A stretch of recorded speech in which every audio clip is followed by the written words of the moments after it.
is here. Check it out. And you're locked on to Utah's highest rated, most listened to sports radio station. It's my station. It's my station. This is Hans Olsen and Scotty G on 97.5, the KSL Sports Zone.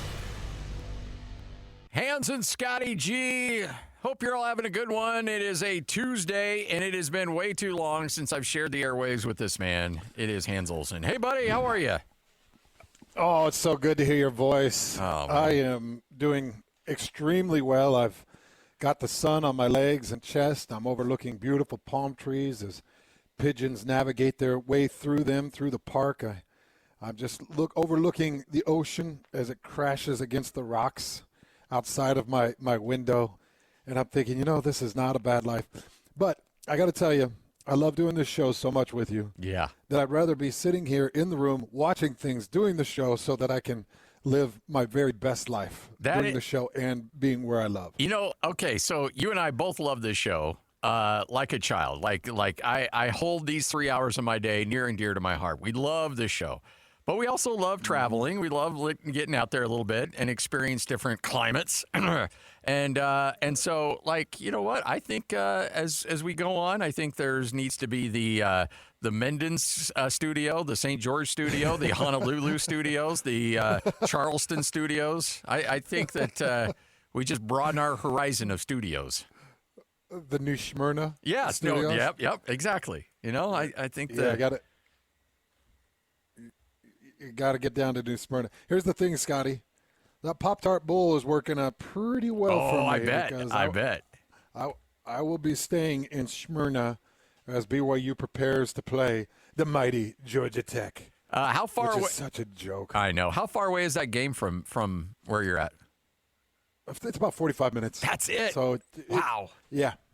It's Smyrna's about 45 minutes straight east from Orlando. Maybe a little bit northeast, but yeah, straight east. And it's just a quick skip and jump over a little bit. It's about 15 minutes north of Daytona. It's connected to Port Orange, and it's about 30 minutes north of Cape Canaveral. So are you going to have Greg and Mitch and the boys over at your house for a little get together with some carrots and ranch dressing, or are you going to do it right?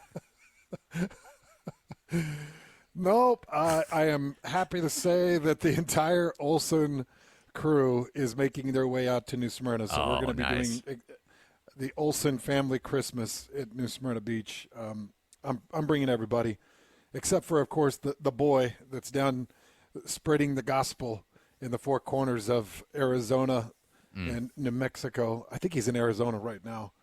But he will not. I was checking to see if he could get 4 or 5 days off for Christmas. Yeah, they usually look down on that a bit, yeah. Okay, all right. I wasn't sure, but I did put in a request. They did deny it.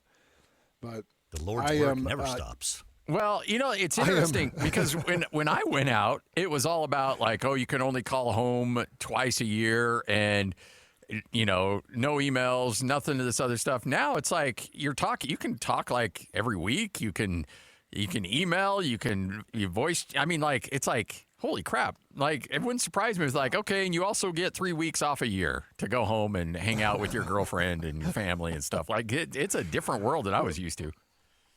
Oh, it's a way different world, but it's a better world, man, because he's thriving.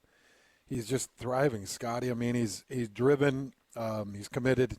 He's having a lot of success, but he's still happy. He's not down in the dumps. And his P-Day was yesterday, so we got to talk to him for about 20, 30 minutes. And you're like, geez, it's a whole different world. But I think it's a really good world for these kids, especially because we're sending them out so much younger. Yeah. I think they just moved the age for girls recently. To 18. Yeah. Yeah. So now girls get out at a much younger age. So boys and girls getting out right as they're graduating from high school, they can get out in the field, and it's unique. And as long as they can have a little bit of conversation with mom and dad, I think it works. But I'm still blown away that the reason that they limited the amount of times you could talk to parents as a missionary was because of long-distance costs. Oh, yeah. And they didn't want to let one group of missionaries be able to talk to their parents more than another group of missionaries, so they just put a full mission-wide ban on talking to parents because people couldn't afford long distance. And once cell phones came into play, they're like, wait, why are we still doing this? Yeah. It's free. Yeah. So let them talk. My brother was I was in junior high at the time, and he was in New Zealand, and this was I want to say 91, 92, around there, and that was so the Christmas was like, all right, we're talking to your brother for Christmas because that's going to be about a $250 phone call, and so.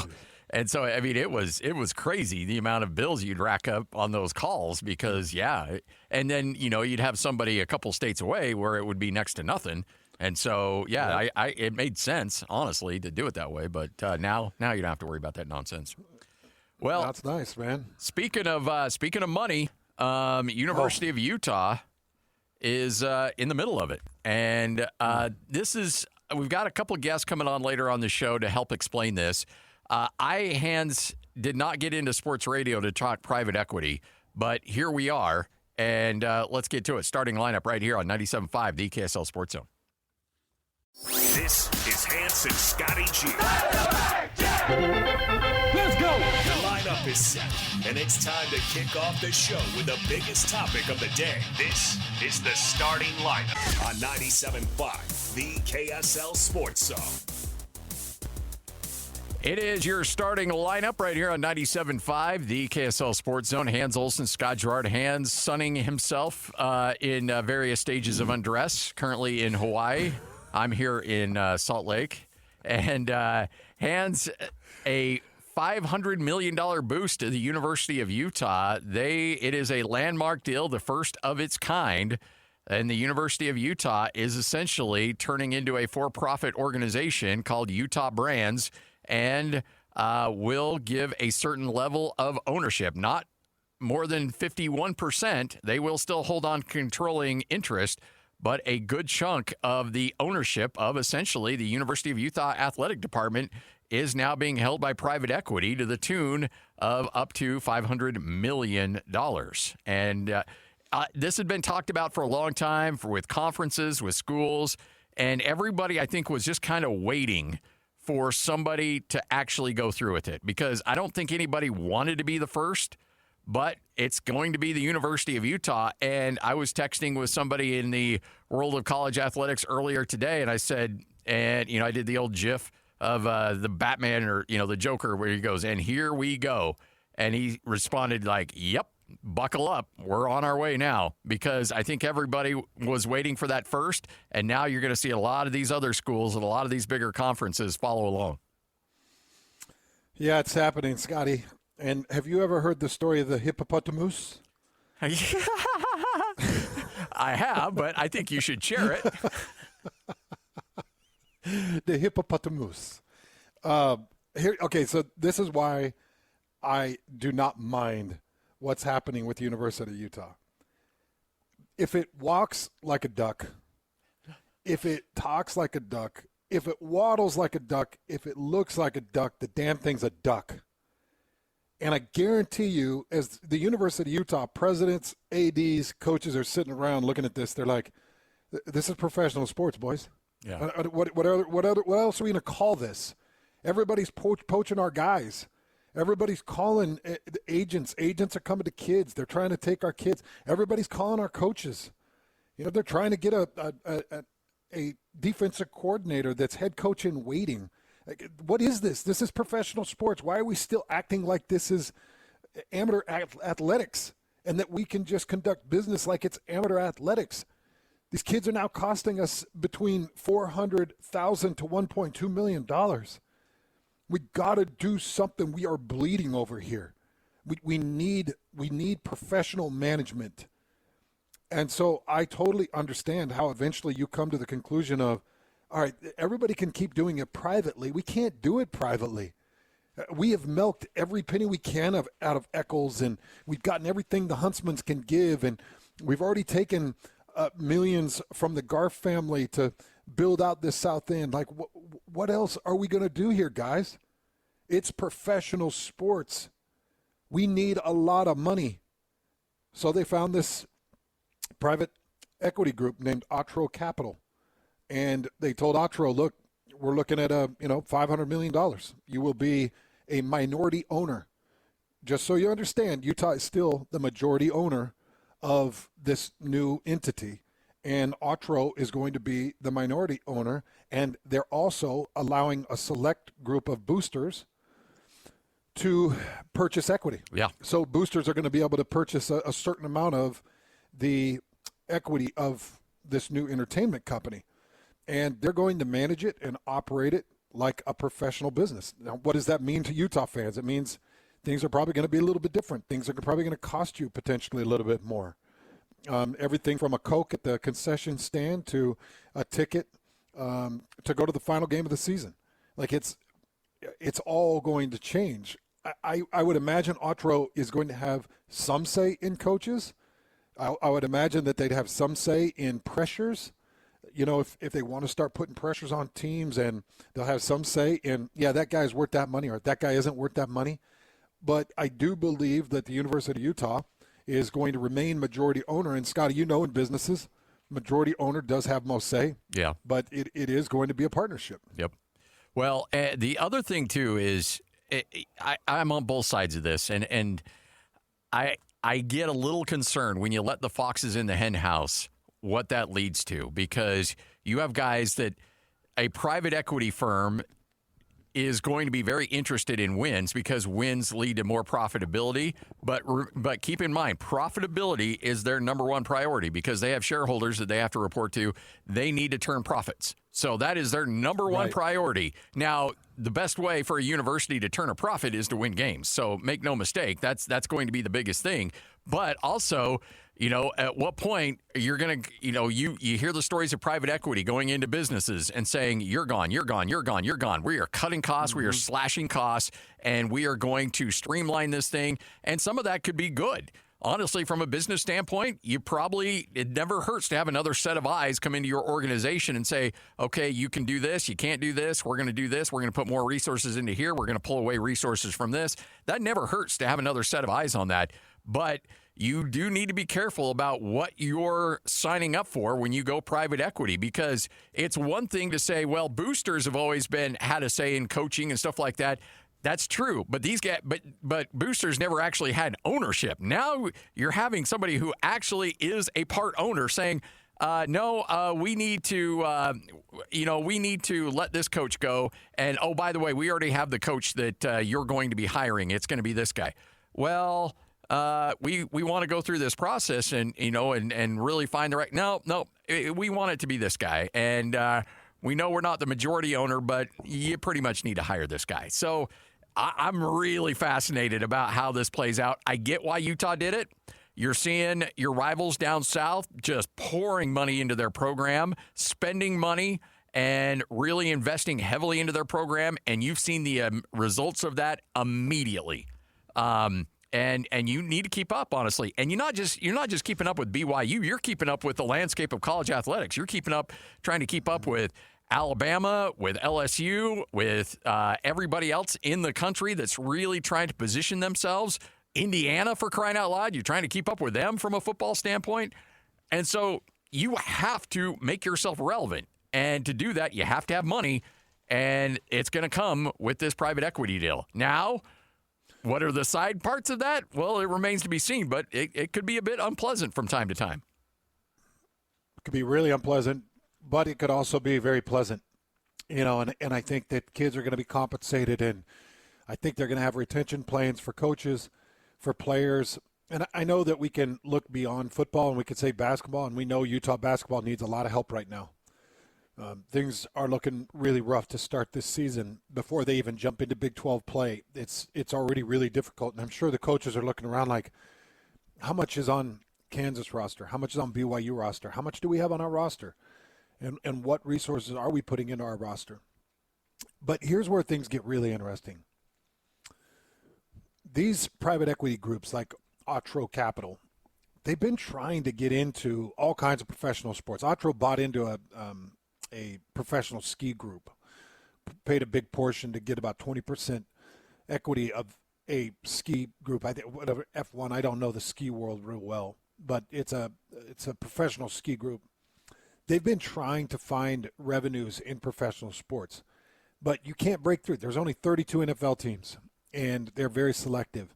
It's the same with Major League Baseball, NHL. It's just tough. It's tough to be able to get ownership. And I think Otro looked at it and they were like, this is an opportunity. This is an opportunity to grow something big. We'd be the first in the door with college football, owning it as if it's a professional organization, running it as if it's a professional organization.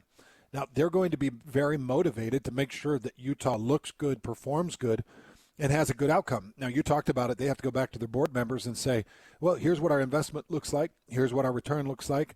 And they have to be able to show return, and they've got to show that they're excelling.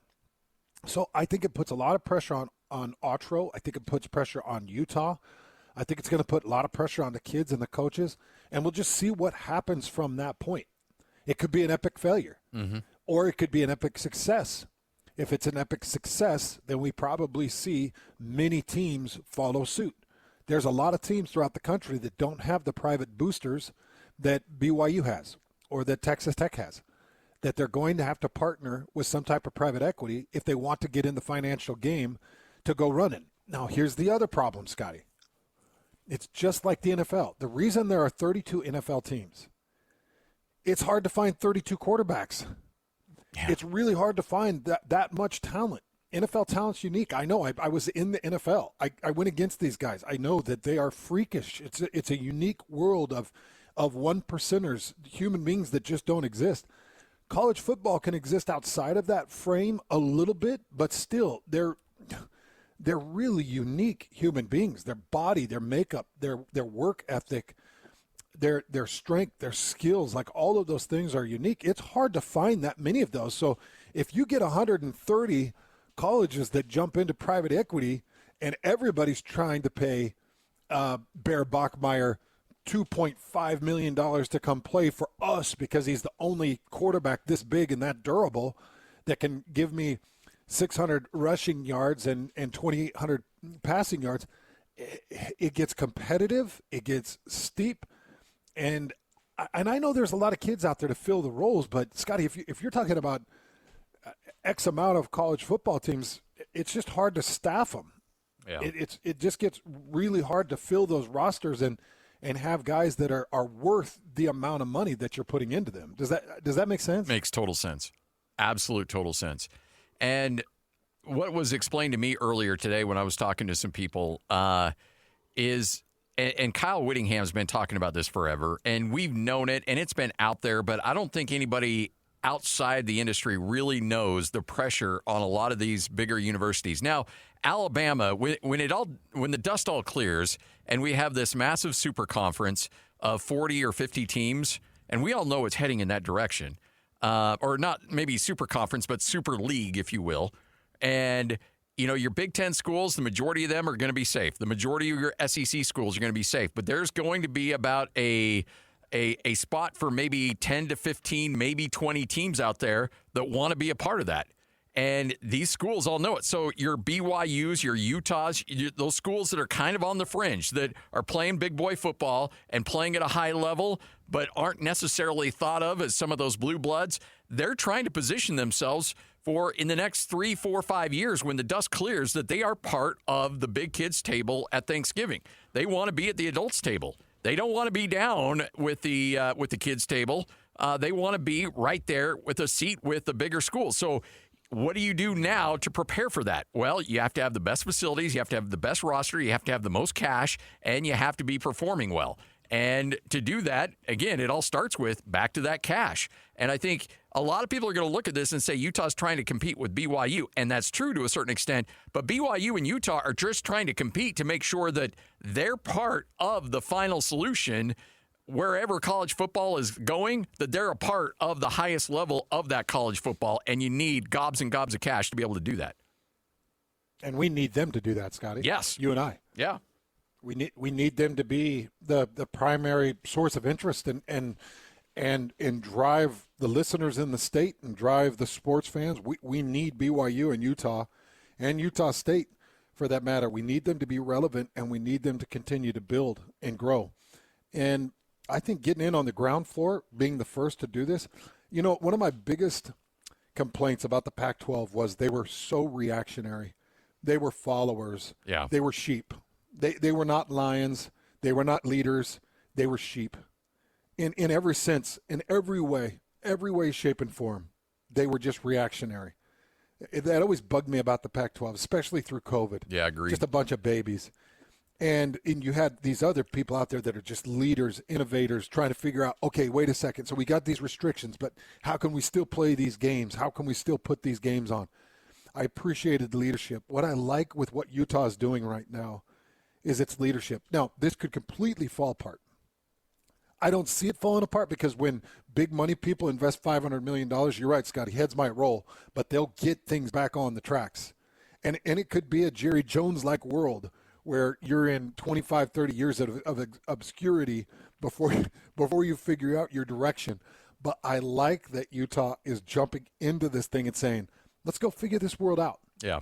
It's professional sports, guys. We're all playing for professional sports here. Look how much we're paying these guys. It's professional sports. So if we're going to play professional sports, let's make it a professional entity. And I don't mind that. You're going to hear all things from Utah fans saying, oh, the tradition and this. You're going to hear things from BYU fans. Oh, look at these guys. They're panicking. The way I look at it, Utah is saying, how do we stay relevant? Not only how do we stay relevant, how do we get competitive with both football and basketball to make sure that we're constantly on the edge of innovation and building.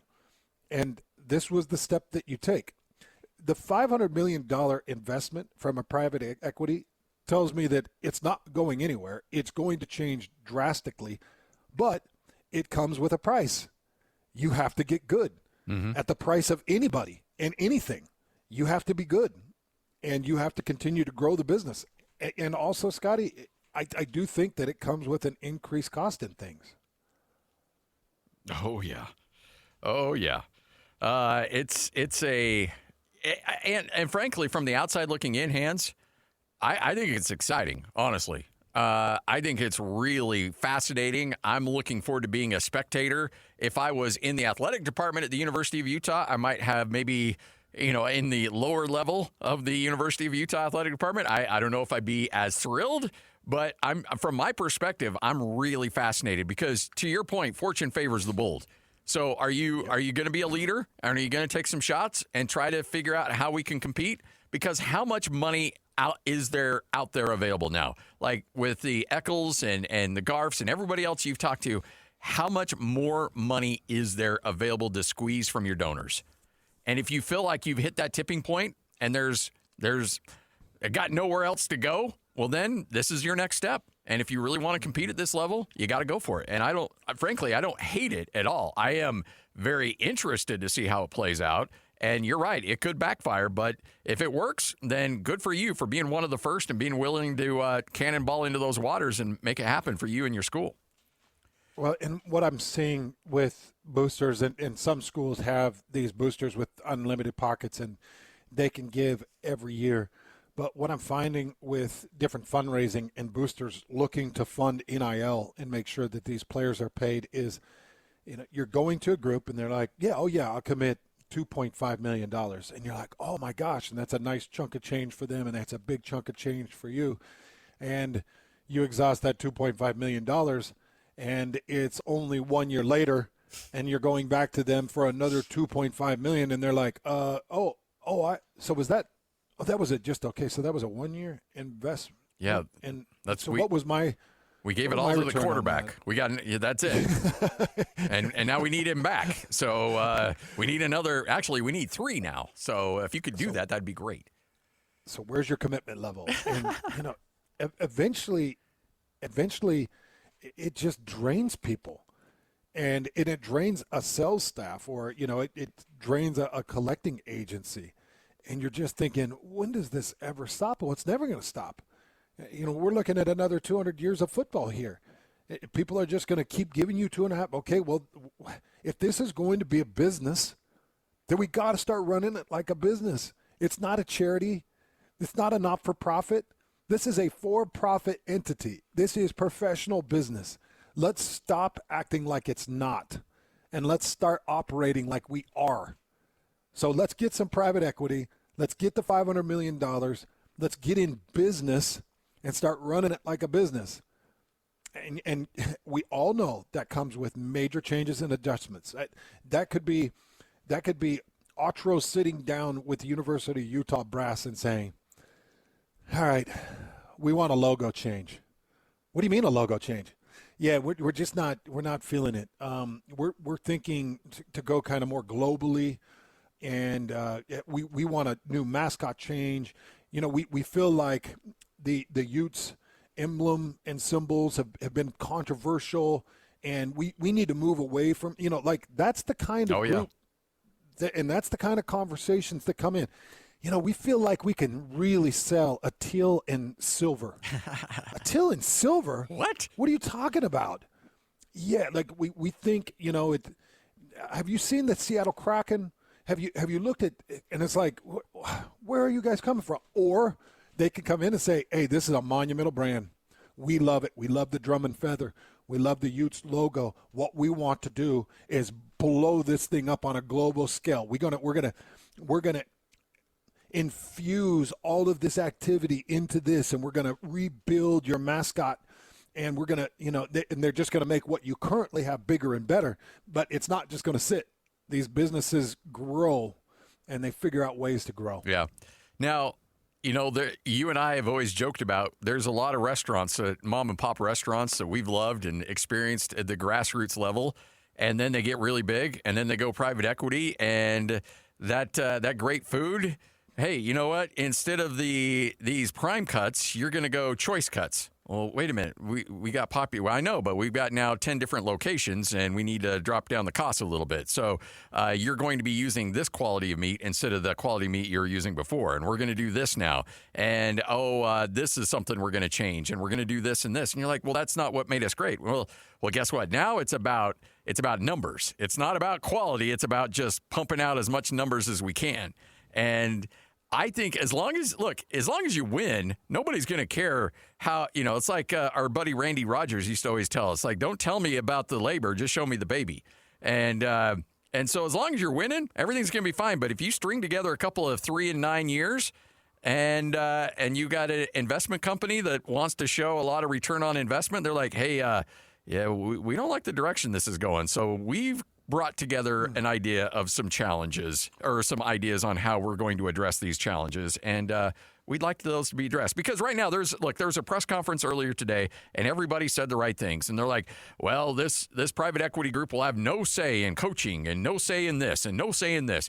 Okay, yeah, I get that. But you're telling me that when things don't go badly, that a booster hasn't been able to say, no, I want this coach fired and I'm writing a check to get him fired?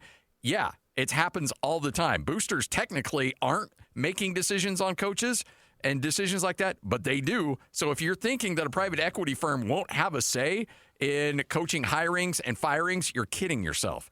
They're going to say all the right things, make no mistake, but the truth is going to be a lot different than what was being said, especially if things go over a stretch, which always happens in college athletics. You're going to have a stretch where you have a bad year or two. And what happens during those times, that's going to be really fascinating. All right. Well, I'm sorry. Go ahead. It will. It will be fascinating. And, you know, this is interesting because Otro is looking at a Utah basketball team that is putting whatever 500 butts in the seats right now. Yeah. And if they look at the football program and they're like, geez, all right, so let's speculate 3-4 win teams. What does this stadium look like? I know that we've got this documented sellout, but what does the stadium look like? Okay, we can't allow that. We got to find a way to win because we can't let this stadium start to thin out. They know what makes them money. And the other aspect of this too, Scotty, is they will have an infusion in advertising dollars. Yeah. I think, you know, if I'm them, I'm coming up with a Las Vegas Raiders-like platform that is a push. Everybody has to have that logo. Everybody's got to be reporting on it. Every billboard needs to say it. Like they have to make it They got to make Utah, the state of Utah, as red and as drum of feather and as Ute as they possibly can. That's one big incentive of having a big $500 million infusion and Ortho come in and say, all right, well, we're part of it. You do see massive branding incentives and advertising jumps, which is great. I mean, it's great for the logo. Yeah. All right, Hans and Scotty, this is 97.5, the KSL Sports Zone. You're locked on to Hans Olsen and Scotty G. That's right. Yeah! On 97.5, the KSL Sports Zone. Hans Olsen, Scott Gerard, 97.5, the KSL Sports Zone. Hans is hanging out with us as we are live. Here, I'm in studio. Hans is actually in Hawaii. But Hans, it's Tuesday, which means it's time to give away some tickets. Let's do it. It's Jazz Ticket Tuesday, and your chance to win tickets is right now.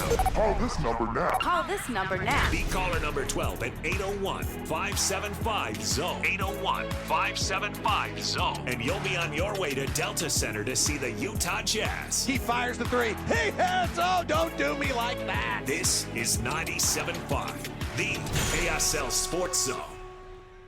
Hans and Scotty, it's a Jazz Ticket Tuesday. Caller number 12 right now, 801-575-ZONE. That's 801-575-ZONE. If you're caller number 12, you'll win a pair of tickets to see the Jazz up against Luka, LeBron, and the Lake Show. Lakers coming to town December 18th at Delta Center. You want those tickets? Just call and claim them. And if you don't win, don't worry. Wait next hour. We'll give away another pair, and the hour after that, and the hour after that. All right, Hans. Utah getting set for a bowl game showdown. BYU getting set for their showdown coming up against never mind. Not Notre Dame. Georgia Tech. Notre Dame's being a real pain in the butt, and they are complaining. I would love to see Brett Yormark be clamoring as much about BYU as the athletic director at Notre Dame is causing a stir about how they were so severely punished and how they are being so reprimanded and singled out. And, oh, woe is me. Shut up. You're Notre Dame. Go to your bowl game and just be fine. You want to be upset about it? Go prove it in a bowl game and go put a whooping on somebody and show everybody how good you are. But, no, we're going to sit this one out, take our ball, and go home. There's got to be some kind of major repercussion. You saw that there were 5 Big 12 teams that have opted out of bowls. I saw, was it $500,000 fines that were handed down? There was at least some punishment from a conference. Obviously, Notre Dame's not associated with the conference. They're not going to punish themselves. You know, if you really want to get forceful and you want to make sure, you want to ensure that teams fulfill their bowl obligations, then make them CFP ineligible the following year. Yes, agreed. If you turn down a bowl, you are not eligible for the college football playoffs. We have money attached to each of these bowls through TV revenue, through site and city, through teams. And if that team opts out when that bowl has selected you, there has to be a punishment. And how do you really punish them? You can't fine Notre Dame $500,000. They'll flip it at you and throw it in your face and play 52-card pickup with it and be like, yeah, pick it up. They don't care. If you really want to get to the root of it and you want to stop it dead in its tracks, send out a punishment. Just let it be known. Anybody that refuses a major bowl that's attached to an ESPN or CBS or a Fox entity, then you will not be eligible for the CFP in the following season. I think it's got to be extreme because this is ridiculous. You can't just have teams backing out of bowls. Yeah, and this number, because I feel like right now we are seeing – everybody's always talking about a slow death to bowl games. Right now it feels like we're watching a very fast death to bowl games when teams are sitting these things out, and it bums me out. I hate seeing this. Yeah, it bums me out too. And I don't know what they end up filling it with, if they start filling it with 5-win teams or how they do it. But, you know, I just look at the bowl games that the state of Utah is involved with. The Vegas Bowl, it's great, man. Yeah. It's great. It's close. It's warm weather. It's all kinds of activities. Go down there, enjoy the game, enjoy a few nights, maybe enjoy the tables a little bit. go out and watch a show or two, and come back home. It's great. This Pop-Tarts Bowl, they've built this thing into the outside of the CFP, the best bowl game outside of the CFP. Agreed. Has become this Pop-Tarts Bowl. They've done so many fun things to kind of incorporate the teams and make the whole game fun and make the presentation fun. They always have great entertainment. So the Pop-Tarts Bowl has killed it, and they've made it fun. The famous Idaho Potato Bowl, I think that this is a great matchup. Nice look at the future Pac-12. And I was talking about this yesterday, Scott. It's going to be awesome. You're going to be on the university call. I'll be on bowl season radio call. I know. Bums me out, though. We're going to be booths next to each other, calling this game and having fun. But that's what it's about, is it not? Like, let's go out there, man. Boise's fun.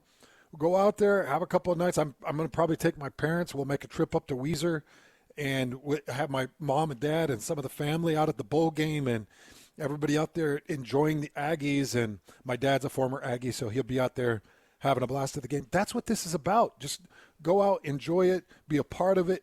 You're going to be calling a broadcast. I'll be calling a broadcast. I'm calling the broadcast out in Orlando with BYU.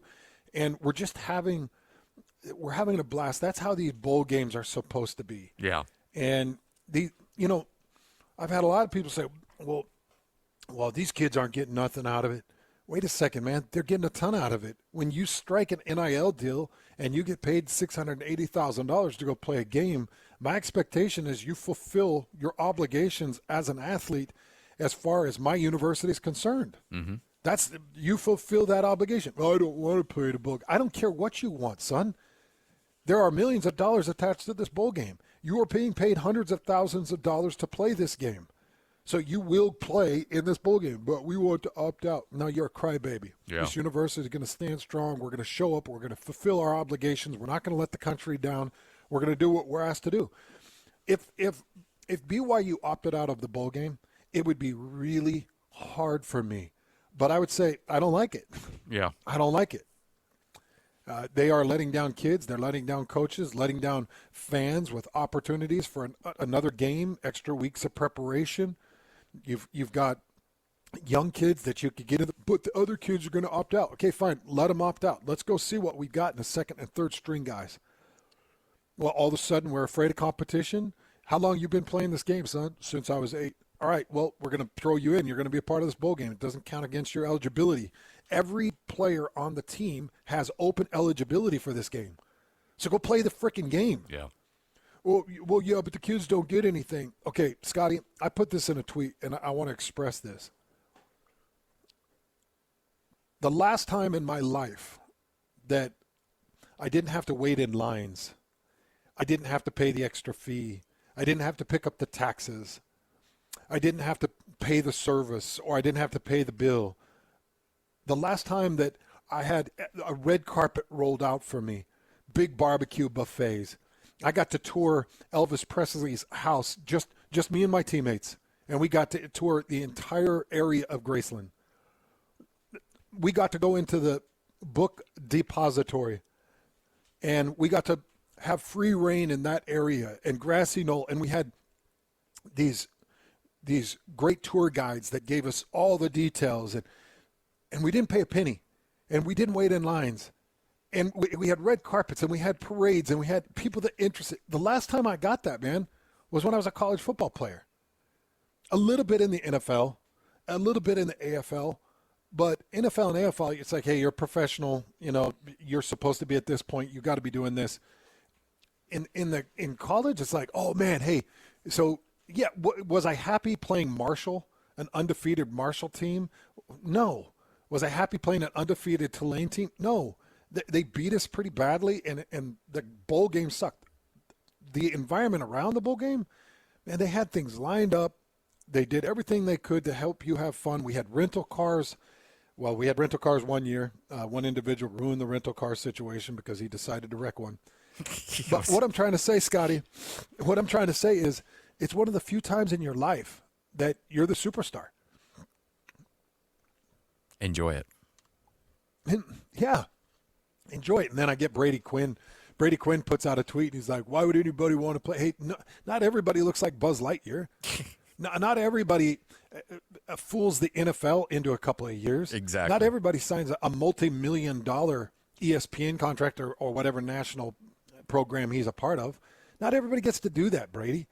Like a lot of these guys are going to be playing most of these guys are playing their last games. This is their last time with their teammates. This is the last film they can put out for NFL scouts. I know I might be sounding like a crybaby about it. It just really bugged me because I thought BYU Notre Dame would have been an indicator. If everybody would have showed up and accounts were that more Notre Dame players would have showed up for this game than what people are assuming. They're like, well, we would have had 12 of our best guys out. No, not according to a lot of reports coming out of South Bend. Yeah. It was there for the taking. There were so many opportunities there. And the adults at the table, they're not acting like adults right now. They're not. All right, take a final break, or take a break. Come up, we'll get you what you may have missed straight ahead. 97.5, the KSL Sports Zone. Latest on the Jazz, Utes, Cougars, and Aggies? Yeah, we've got you covered. This is Hans Olsen and Scotty G on 97.5, the Sports Zone.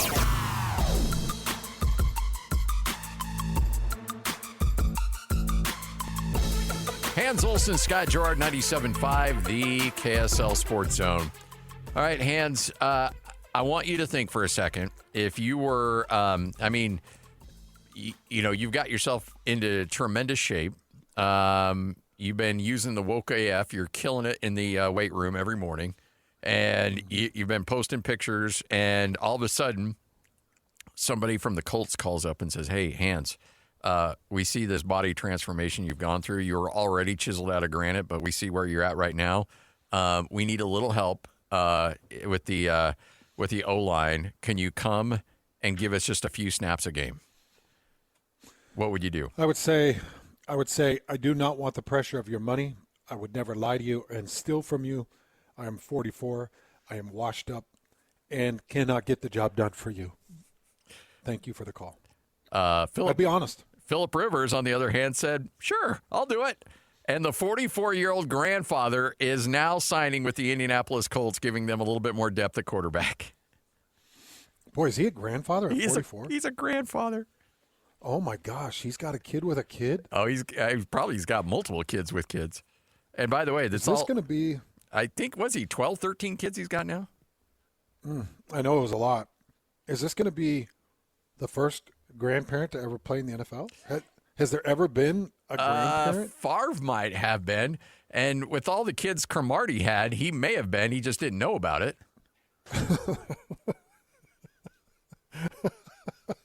You think Favre had grandkids?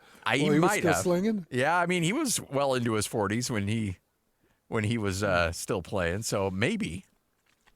Because I know Tom Brady and Giselle got started a little bit late. Yeah. Maybe if they'd started early, Tommy could have had a baby or two out there. But I think this is a gigantic mistake. I think everybody's going to be embarrassed by it. Yeah. And I will tell you, and I've told you this before, my backup quarterback my rookie year with the Colts was Mark Rippon. Oh, yeah. And for those of you that don't know who Mark Rippon is, what Super Bowl did he win? It was with the then Redskins when they beat Buffalo in a Super Bowl. So that would have been Super Bowl 25, 26, somewhere in that range. I'm just looking it up. I'm going to say, okay, all right. I'm going to say Super Bowl 26. It was 26. Hot darn. You're right. And 1992. And it was against the Bills, and it was the game was played in the Metrodome in Minnesota. And Mark Rippon, when he was my backup quarterback in 2000, it would have been 2002. No, yeah, 2002. So he was born in 62. Wow. So he'd have been 40. 40, yeah. Yeah, he'd have been 40, maybe close to 41. Yeah, he would have turned 41 in October. So he'd have been 41 when he was playing. And he beat out, I don't know, 2 or 3 young guns. Nobody was drafted. Obviously Peyton Manning was owning the place, but he came in and he was the life of the party. Oh, I bet. Oh, he was the life of the party. Yeah, he was the life of the party. But I see this going very, very poorly. I don't understand what they're trying to do, if this is a publicity stunt, but 44 years old, going back in the NFL, it sounds like a broken hip to me. Yeah, I would agree with that. Hans and Scotty right here on 97.5, the KSL Sports Zone.